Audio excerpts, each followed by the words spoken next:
नमस्कार, मी प्रियंका लाठी। आपण पाहताय न्यूज 18 लोकमत। बातमीपत्राच्या सुरुवातीलाच एक महत्त्वाची बातमी। गेल्या 24 तासांपासून भीमाशंकर आणि माळीण परिसरामध्ये झालेल्या मुसळधार पावसामुळे डिंभे धरण तुडुंब भरले। डिंभे धरणातून घोड नदी पात्रात 32,000 क्युसेकने पाणी सोडण्यात आले। त्यामुळे घोड नदीला देखील पूर आलाय। घोड नदीवरील काही पुलं पाण्याखाली गेल्याने वाहतूक देखील विस्कळीत झाली आहे। तर पुराचं पाणी घोड नदीच्या पात्रात बसत नसल्याने पाणी आता नदी पात्राच्या बाहेर पडण्यास सुरुवात झाली आहे। नदीला आलेल्या पुरामुळे घोड नदीचं पाणी अक्षरशः नदी शेजारी असणाऱ्या शेतांमध्ये घुसण्यास सुरुवात झाली आहे। त्यामुळे नदीकाठची शेती ही खरडून जाण्याची भीती निर्माण झाली आहे। शेती पिकांचंही मोठं नुकसान होण्याची भीती निर्माण झाली आहे। राज्यामध्ये सध्या परतीच्या पावसाने धुमाकूळ घातलेला पाहायला मिळतोय। मराठवाडा असेल, विदर्भ असेल, या भागातील शेती अक्षरशः पावसामुळे खरडून गेली आहे। सर्व शेती पिकांचं नुकसान झालंय। तर पुणे जिल्ह्यातील भीमाशंकर आणि माळीण परिसरामध्ये गेले 24 तास झालेल्या जोरदार पावसामुळे डिंभे धरण तुडुंब भरून वाहतंय। डिंभे धरणातून घोड नदी पात्रामध्ये सुमारे 32,000 क्युसेक्सने पाण्याचा विसर्ग करण्यात आला आहे। त्यामुळे घोड नदीला पूर आलाय आणि घोड नदीचं जे पात्र आहे हे तुडुंब भरून वाहतंय। खरं तर घोड नदी पात्रामध्ये पाणी बसत नाहीये। आपण या ठिकाणी पाहू शकताय, हा घोड नदीच्या शेजारचा हा जो रस्ता आहे, हा रस्ता, या रस्त्यावरती पाणी आले। त्यामुळे हा रस्ता वाहतुकीसाठी आता बंद झालाय। खरं तर डिंभे धरणातून घोड नदी पात्रामध्ये सोडण्यात आलेल्या एवढ्या मोठ्या पुरामधल्या पाण्यामुळे घोड नदीला मोठा पूर आलाय आणि ह्या पुराचं पाणी या ठिकाणी शेतामध्ये शिरलंय।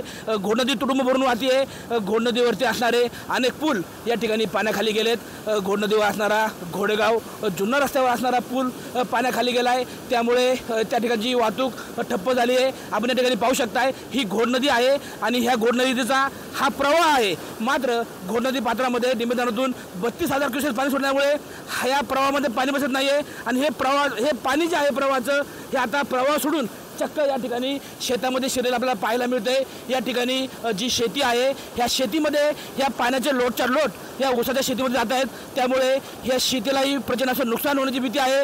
या भागातील शेती खरडून जाण्याची भीती या ठिकाणी निर्माण झाली आहे। त्यामुळे प्रशासनाने सुद्धा घोड नदीच्या आजूबाजूला असणारी जी गावं आहेत, वस्ती आहे, त्यांना सतर्कतेचा इशारा दिला आहे आणि पावसाचा जोर अजून कायम आहे। त्यामुळे पाण्याची पातळी वाढण्याची शक्यता नाकारता येत नाही। त्यामुळे घोड नदी पात्राच्या परिसरातील रहिवाशांनी खबरदारी घेणं गरजेचं आहे। सचिन तोडकर, न्यूज 18 लोकमत, मंचर, पुणे। तर गेल्या 48 तासांपासून नाशिक शहरासह जिल्ह्यामध्ये देखील मुसळधार पाऊस सुरू झालाय। या पावसामुळे नाशिकमधील वेगवेगळ्या धरणांमधून मोठ्या प्रमाणात पाण्याचा विसर्ग केला जातोय। नाशिकच्या गोदावरी नदीला देखील महापूर आलाय। गोदा काठावरच्या सगळ्याच मंदिरांना पुराच्या पाण्यानं वेढा दिलाय। नाशिकच्या पुराचं मापदंड अशी ओळख असलेल्या दुतोंड्या मारुतीच्या मानेपर्यंत पाणी आल्याचं पाहायला मिळतंय। गंगापूर धरणातून 5,447 क्युसेक वेगानं गोदावरी नदी पात्रामध्ये पाण्याचा विसर्ग सुरू करण्यात आलाय। गोदावरी नदीला पूर आल्यानं नदीकाठच्या नागरिकांना सतर्कतेचा इशाराही देण्यात आलाय। पुरामुळे रामकुंड परिसर देखील पाण्याखाली गेलाय। तर व्यावसायिकांकडून दुकानं काढून घेण्यास सुरुवात झाली आहे। या पावसामुळे दैनंदिन पूजा आणि विधींवर देखील परिणाम झालाय।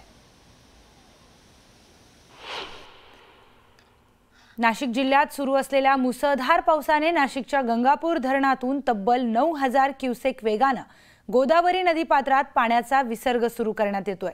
गोदावरीने इशारा पातळी ओलांडली आहे। तर प्रशासनाने नदीकाठच्या नागरिकांना स्थलांतरित होण्याच्या सूचना दिल्या आहेत। पावसामुळे सोमेश्वर धबधब्याने देखील रौद्र रूप धारण केलंय। याचा आढावा घेतलाय आमचे प्रतिनिधी लक्ष्मण घाटोळे यांनी। नाशिक शहरासह जिल्ह्यात गेल्या 2 दिवसांपासून मुसळधार पाऊस पडतोय आणि या पडणाऱ्या मुसळधार पावसामुळे नाशिकच्या गोदावरी नदीच्या पाणी पातळीत देखील मोठ्या प्रमाणात वाढ होतीये।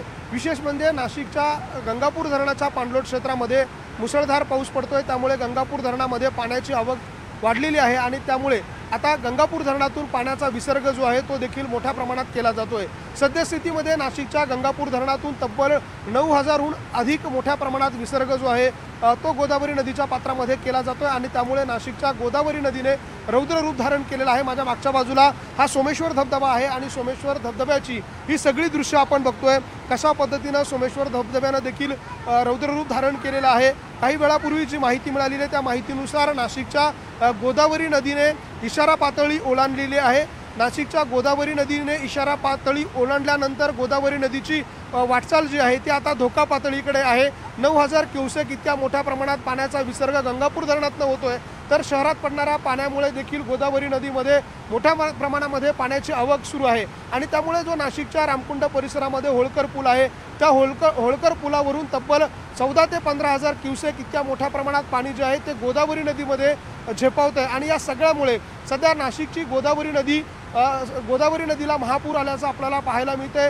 वेगवेगळ्या भागामध्ये देखील आता पाणी साचलेलं आहे आणि शहरामध्ये पडणारं पाणी गंगापूर धरणातून केला जाणारा विसर्ग या सगळ्यामुळे नाशिकच्या गोदावरी नदीने रौद्ररूप धारण केलेलं आहे। नागरिकांना सतर्क राहण्याच्या सूचना प्रशासनाने दिलेल्या आहे। विशेषतः गोदा काठावरची जी गावं आहे ज्यामध्ये सायखेडा, चांदोरी, निफाड हे जे गाव आहे या गावातील नागरिकांना देखील सतर्क राहण्याच्या सूचना दिलेल्या आहे। जी घरं नदी काठावर थेट आहे अशा घरांना स्थलांतरित करण्याच्या सूचना देखील प्रशासनाने दिलेल्या आहेत। त्यामुळे नागरिकांनी देखील प्रशासनाच्या सूचनांचं पालन करायचं आहे। नदी, नाले आणि ओढे यामध्ये नागरिकांनी जाऊ नये अशा प्रकारची सूचना प्रशासनाची आहे। नागरिकांनी देखील प्रशासनाला सहकार्य करणं अपेक्षित आहे। व्हिडिओ जर्नलिस्ट हेमंत बागुलसह लक्ष्मण घाटोळ, न्यूज 18 लोकमत, गंगापूर धरण, नाशिक।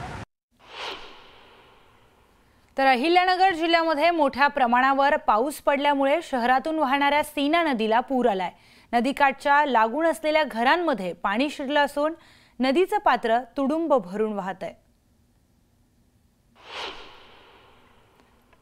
कालपासून घाटमाथ्यावर होत असलेल्या मुसळधार पावसामुळे जुन्या कसारा घाटात दरड कोसळली। जुना कसारा घाटातील जव्हार फाट्याजवळ ही दरड कोसळली आहे। मोठी दरड आणि माती रस्त्यावर आली असून अर्धा तास वाहतूक विस्कळीत झाली। रूट पेट्रोलिंग टीम आणि महामार्ग पोलीस केंद्र घोटीच्या कर्मचारी घटनास्थळी दाखल झाली आहे। जेसीबीच्या सहाय्याने दरड हटवून वाहतूक सुरळीत करण्यात आली। जळगावच्या एरंडोल तालुक्यात मुसळधार पावसामुळे अंजनी नदीला मोठा पूर आला। या पुराचं पाणी पुलावरून गेल्यानं एरंडोल येवला या हायवेवरील वाहतूक प्रशासनाकडून बंद करण्यात आली आहे। या मार्गावरील वाहतूक ठप्प झाल्याने कासोदा, खडके, सोनबर्डी, हनुमंतखेडे, नांदखुर्द, आडगाव, तलाई तसेच उतराण, भडगाव यांच्यासह इतर अनेक गावांचा एरंडोलशी संपर्क तुटलाय। या पुलावरून आढावा घेतलाय आमचे प्रतिनिधी नितीन नांदुरकर यांनी। आपण जर बघू शकतो तर या अंजनी नदीला पूर आल्यानंतर एरंडोल वरून येवला जाण्याचा संपूर्ण मार्ग म्हणजे वाहतूक या ठिकाणी प्रशासनाच्या वतीने बंद करण्यात आलेली होती। एरंडोल येवला हायवेची वाहतूक या ठिकाणी प्रशासनाने बंद केल्यानंतर या परिसरामधील असेल कासोदा असेल, खडके, सोनबर्डी, हनुमंतखेडे, नांद्रा यासह उतराण अशा विविध गावांना या ठिकाणी जो पूल होता तो या ठिकाणी बंद झाल्याने नागरिकांचे कुठेतरी हाल झाले। नदीला पाणी सोडणं झालं म्हणून या पुलावर पूर्णपणे पाणी होतं। मला कासोद्याहून जळगाव जायचं होतं पण मी या पाणी आल्या कारणास्तव मी जळगाव जाऊ शकलो नाही। तर प्रशासनाला एकच विनंती आहे का या पुलाची उंची वाढवून नागरिकांची समस्या दूर करावी अशी मागणी आहे। ज्यावेळेसही या ठिकाणी मुसळधार पाऊस होतो त्यावेळेस या ठिकाणी या अंजनी नदीवरील पुलावर या ठिकाणी मोठ्या प्रमाणात पाणी येते आणि या ठिकाणचं संपूर्ण वाहतूक प्रशासन बंद करण्यात येते। अजून काही एरंडोलची नागरिक आपल्या सोबत आहे। दादा काय सांगाल, या ठिकाणी सकाळीच पाणी आलं आणि या ठिकाणचा जो पूल आहे त्या पुलावर नाही पाणी गेलं त्यामुळे प्रशासनाने हा पूल बंद केलेला आहे। काय ये आज सवेरे 6 बजे से बंद था ये पुल। पानी बहुत इसमें था पानी। आज 12 बजे इसका उतरा पानी। तो हमारे प्रशासन से ऐसा है कि ये पुल जो है इसकी ऊंची बढ़ाने को ना ऊंची ये हमारा तय करण्याची विनंती आहे। तर या होत्या नागरिकांच्या प्रतिक्रिया की या पुलाची उंची वाढल्यानंतर कुठेतरी या ठिकाणच्या गावाला जोडणारा हा जो पूल आहे तो या ठिकाणी नागरिकांच्या सदैव कामात येईल। याचमुळे या पुलाची उंची वाढवावी अशीच मागणी या ठिकाणच्या नागरिकांनी न्यूज 18 लोकमतशी बोलताना व्यक्त केली आहे। नितीन नांदुरकर, न्यूज 18 लोकमत, जळगाव। तर जालन्यात कोल्हापुरी बंधारा फुटल्यानं शेतकऱ्यांची पिकासह जमीन वाहून गेली आहे। जाफराबाद तालुक्यातील जवखेडा शिवारातून खेळणा नदी वाहतीये। या नदीवर कोल्हापुरी बंधारा बांधण्यात आलाय। मात्र मागच्या काही दिवसांमध्ये नदीवरील कोल्हापुरी बंधारा हा फुटलाय। खेळणा नदीला आलेल्या पुराने संबंधित शेतकऱ्यांच्या पिकांसह जमीन देखील वाहून गेली आहे। तर पिकांमध्ये देखील पुरांचं पाणी शिरलंय आणि त्या नाल्यामध्ये लाकडं काडी कचरा येऊन अडकत आहे। आणि ती काडी कचरा अलगल्यामुळे त्या पाण्याचा जो प्रवाह आहे तो आमच्या शेताकडून पडलेला आहे। साधारण आमची 40 आर जमीन म्हणजे 1 एकर जमीन वाहून गेलेली, पिकासह वाहून गेलेली। तुम्ही पाहत आहे पीक या ठिकाणी पीक सुद्धा वाहून जात आहे, खांगळत आहे। तर आम्ही शासनाकडे वारंवार खूप तक्रारी केल्या, पंचनाम्याला आदेश काढायला लावले, सगळ्या गोष्टी केल्या, तरीही सुद्धा शासन आमच्या कुठल्याही प्रकारची दखल घेत नाहीये। तर जुन्नरच्या वडस धरणातून मीना नदीमध्ये 12,000 क्युसेक्सनं पाण्याचा विसर्ग सोडण्यात आलाय। त्यामुळे नारायणगाव परिसरातील सर्व पूल पाण्याखाली गेलेत। त्यामुळे वाहतूक देखील ठप्प झाली आहे। तर नदीकाठच्या गावांना सतर्कतेचा इशारा देण्यात आलाय। नांदेड जिल्ह्याच्या धर्माबाद तालुक्यातील रोशणगाव मधील ग्रामस्थांनी गोदावरीच्या पुरामध्ये उतरत जलसमाधी घेण्याचा प्रयत्न केलाय। नदीच्या बॅक वॉटरमुळे या गावातील शेती पूर्णपणे उद्ध्वस्त झाली आहे, तर शेतात कोणतेही पीक शिल्लक राहिलं नाही। मात्र अद्याप मदतीसाठी कुणीही पोहोचलेलं नाही। त्यामुळे आपल्या समस्यांकडे लक्ष वेधण्यासाठी इथले गावकरी हे पुराच्या पाण्यात उतरून जलसमाधी घेण्याचा प्रयत्न करतात। गावकऱ्यांच्या या आंदोलनानं तरी प्रशासनाला जाग येईल अशी आशा या स्थानिकांना आहे।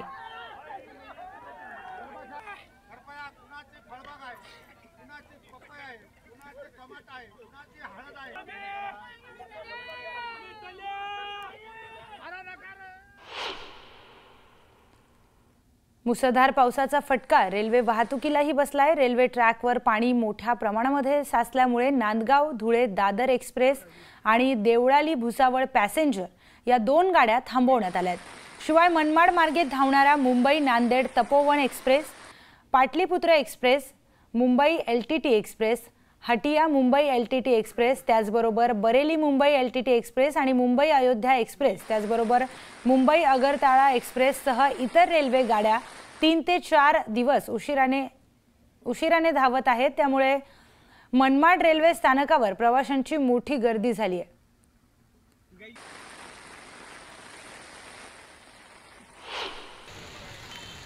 लातूर जिल्ह्याला ऑरेंज अलर्ट जाहीर करण्यात आलाय। आज सकाळपासून पावसाने विश्रांती घेतली असली तरी काल दिवसभर आणि रात्रीही पावसाने हजेरी लावली होती।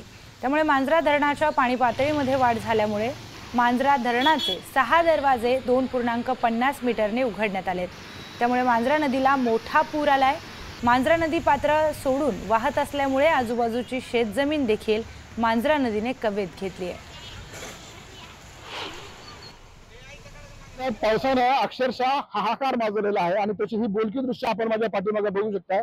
आपण जी नदी बघताय ती मांजरा नदी आहे। हे मांजरा नदीचं पात्र असं भरभरून वाहत आहे आणि हे पात्र आता शेतामध्ये सुद्धा घुसलेलं आहे। पात्र सोडून मांजरा नदीचं पाणी हे आता ठिकठिकाणी विध्वंस करत सुटलेलं आपल्याला इथे बघायला मिळतंय। अनेक शेतामध्ये सुद्धा हे पाणी घुसलेलं आहे आणि लातूर जिल्ह्यामध्ये आतापर्यंत 130% इतका पाऊस झालेला आहे। जवळपास 900 मिलीमीटर इतका पाऊस झाला आहे। लातूर जिल्ह्याच्या पावसाची सरासरी ही 706 मिलीमीटर इतकी आहे। मात्र त्याच्याहून 200 मिलीमीटर पाऊस इतका जास्त झालेला आहे आणि काल हवामान विभागाने रेड अलर्ट दिला होता। रेड अलर्ट दिल्यानंतर सर्वत्र मुसळधार धुवाधार पाऊस लातूरमध्ये झालेला आहे आणि त्याचा परिणाम आपण बघू शकता। या मांजरा नदीचं पात्र हे असं भरभरून वाहू लागलेलं आहे। अनेक गावांचा संपर्क सुद्धा तुटलेला होता। एकूण 4 ठिकाणी लोक पाण्यामध्ये सुद्धा अडकलेली होती। त्याच्यामध्ये शिरूर अनंतपाळ तालुक्यातल्या उजेड इथल्या एका व्यक्तीला वाचवण्यात आलेलं आहे।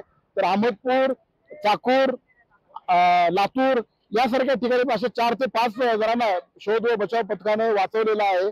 आणि आता आपण पावसाचं हे आपण सध्या महापूरच्या पुलावरती आहोत आणि हे पाणी पात्र सोडून बाहेर गेलेलं आहे। अनेक ठिकाणी हे या शेतामध्ये सुद्धा पाणी गेल्याचं आपल्याला बघायला मिळतंय आणि इकडे जर आपण नजर टाकली, मी कॅमेरामॅनला विनंती करेन, तर या ठिकाणी सुद्धा मोठ्या प्रमाणात पाणी आतमध्ये गेल्यामुळे खूप सारं नुकसान या ठिकाणी झालेलं आहे। प्रशासनाने आवाहन केलंय की पाणी जिथं असेल त्या ठिकाणी कुणीही जाऊ नये, आपला जीव धोक्यात टाकू नये। आणि न्यूज 18 लोकमत सुद्धा आवाहन करते की जिथे पाणी आहे त्या ठिकाणी कुणीही जाऊ नये।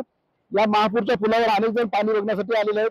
सांगा, खूप सारा मोठा पूर आलेला आहे। एवढा मोठा पूर कधी बघितला होता का तुम्ही मांजरे? बघा, आमच्या आयुष्यात तर असं एवढं मोठं पाऊस आम्ही बघितलं नाही। आज जर बघितलं तर बघू शकता की प्रचंड मोठं पाऊस या लातूर जिल्ह्यामध्ये झालेला आहे। हजारो एकर शेती हे नापीकमय झाले। प्रत्येक शेतकऱ्यांची अवस्था अशी आहे की सोयाबीनचं पीक असेल, तुरीचं पीक असेल किंवा जे काही शेतामध्ये पीक आहे हे सर्व नापीक झालेलं आहे. हा पाऊस आता एवढा झालाय की लातूरकरांना, लातूर जिल्ह्यातल्या नागरिकांना आता नको नको रे पावसा आता थांब अशी म्हणण्याची आता वेळ येऊन ठेपलेली आहे. कारण एवढा मोठा पाऊस हा लातूरच्या इतिहासात कधी झाला नव्हता. त्याच्यामुळे आता पावसाला सगळं सांगणार की पावसा आता जरा थांब.